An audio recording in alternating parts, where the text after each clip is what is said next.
Welcome back. How do we empower children so that they can go out and be whatever they want to be without compromising their identities and maintain their vibrant personalities despite all that's going on in the world today?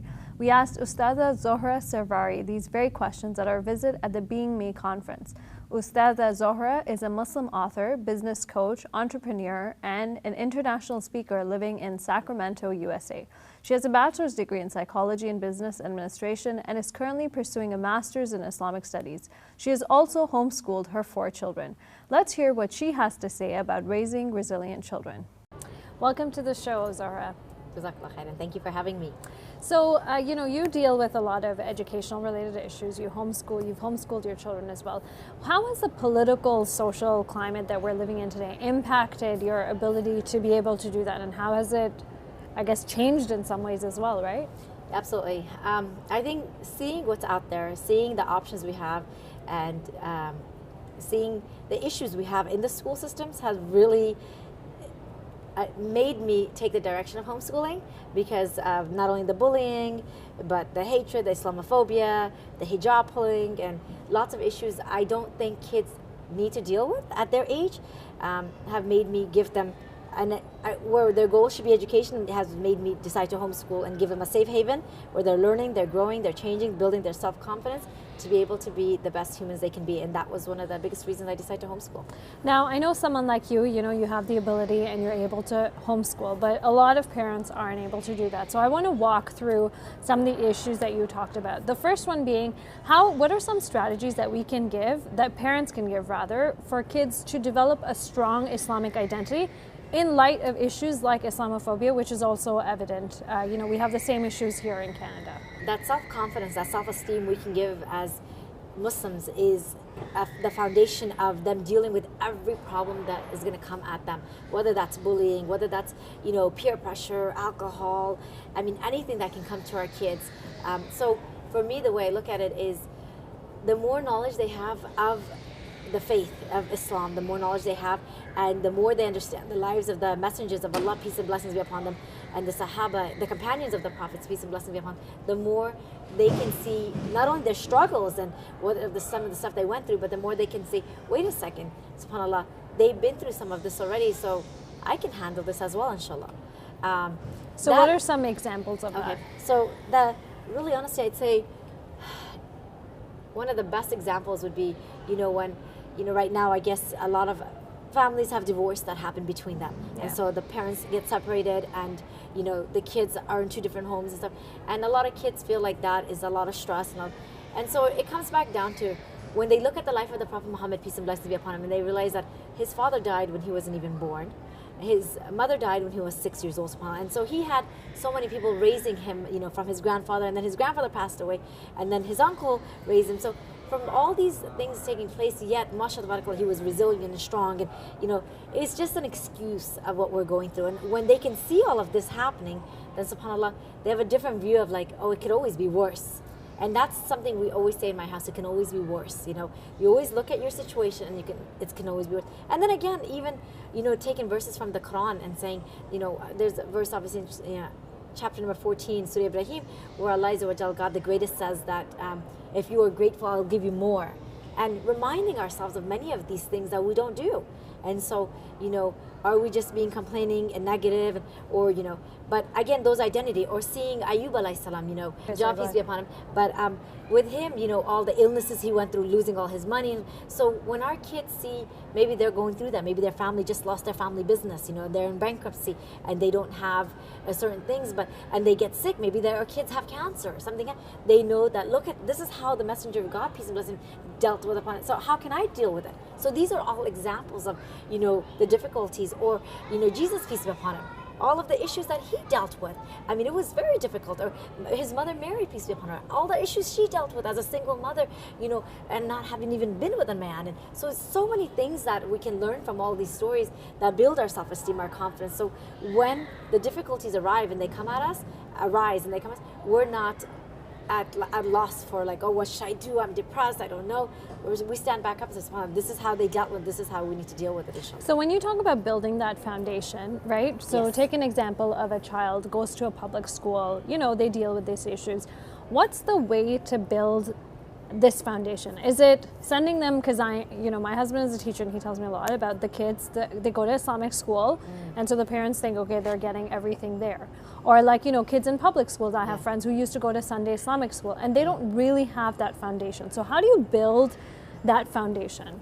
This is when the parents really need to get focused and get involved in their kids' life. The parents need to take time every day, every single day. If I can give any advice to all the parents, that you need 20 minutes a day to sit with your kids and do this, whether that's reading these stories with them and talking it over and helping each other understand it, getting the lessons out of it, whether it's taking them out. I mean, we need a lot more family time.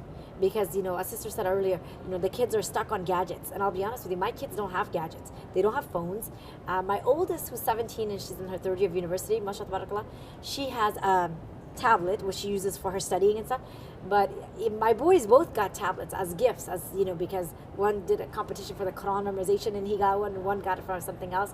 And I don't give it to them. And they're like, well, Mom, when do you think I'll get it? I said, when you become mature. And they said, when do you think that is? I said, well, according to American statistics, it's 41 years old. But I'll wait till maybe 18 or 19. That's fair. So we don't have a TV in the house. They don't have an Xbox.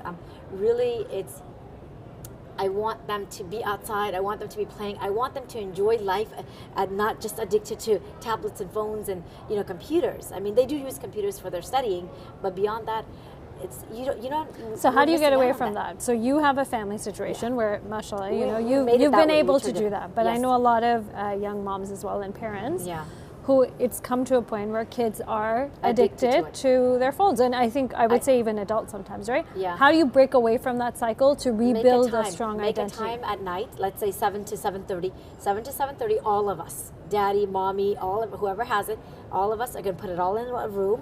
No one's going to look at theirs, close the door, and everyone's going to have family time. And we're going to, in that 30 minutes, we're going to read this book and we're going to discuss it, and I'm going to listen to all of your perspectives. So one person may have one idea, another may have another may get another, and it'll be amazing what the parents will learn from the children at that time, inshallah. And it'll be amazing what the kids will learn from the parents, because there'll be different perspectives and different generations.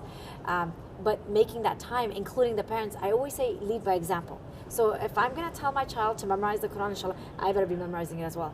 If I'm going to tell my child it's time to pray, then I better be ready for salah, and we better do it in congregation. So all of this is very important as a family. We need to have that time where we connect, and we need to lead by example. So if I'm going to tell them no phone time or no game time, then why am I on it? So, and I tell this to my kids all the time, like these things are a waste of time when you're playing games all day. I don't know all the games they have, but on my phone there is no games. There is no games. And because I don't agree with anyone, I'm not going to sit and waste my time to play games. If I have a few minutes, it's either my Quran or my adhkars or something important, and I teach that all the time.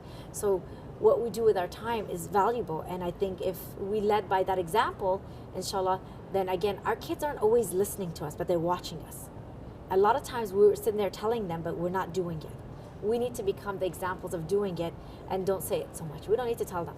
Just do it, and they're going to learn from that as well, inshallah. I think you've given us some good foundations. How do we deal with issues, for example, like cyberbullying or bullying that kids are experiencing? And cyberbullying is a new area, right? Big time. How do you deal with that?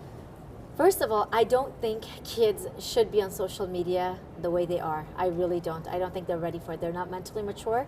They're not physically mature. There's a lot of garbage that goes on. I think limiting their time on that would be great.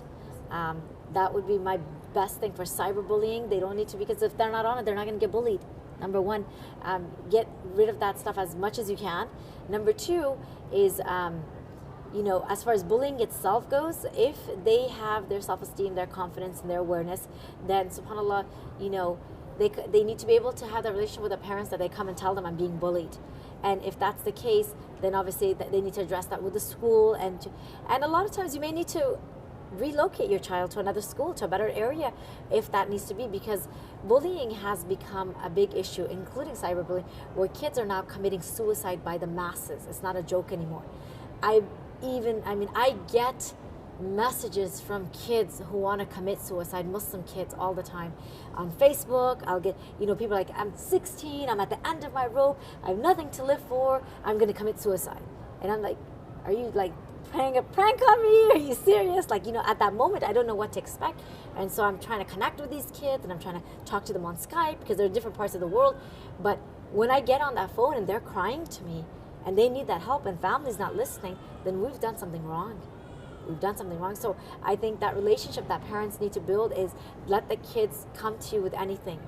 I mean, whether that's, let's say, may Allah protect our kids, but let's say they're addicted to drugs or smoking or alcohol or whatever, they need to be able to come to mom and dad and say, I have a problem. You know, I have a problem and I need help. And mom and dad need to listen and be open-minded and help their child before their child do the worst, which is, either commit suicide or even go farther than where they're at. Versus us closing them down, we need to open those doors, let them in, and let us help them, inshallah. What would you say to someone, because we talked about the importance of building a strong identity, and you said sometimes bullying is to the extreme, yes, that they should actually move. I'm not saying I don't agree with you, I'm just playing devil's advocate and asking you, what would you say to someone who says, yeah, well, isn't that them running away from the situation, and shouldn't we be leveraging a strong Islamic identity? What would you say to that? Absolutely. If your child is strong enough and they have the confidence and the ability, don't run away from it. Let them be able to defend themselves and say it. But if they're not and they're weak and it's hurting them more and it's going to affect them more emotion, they can't handle it, then you have to change the situation. There's obviously much more we can talk about, but I'm going to save our discussion for another segment. Thank you so much, Zohra. Jazakallah khairan. Hey YouTube, we hope you benefited from this video. If you liked it, or if you didn't, let us know in the comments below. And if you're interested in learning more, check out some of our other videos. And don't forget to subscribe so you can get new videos every Monday, Wednesday, and Friday.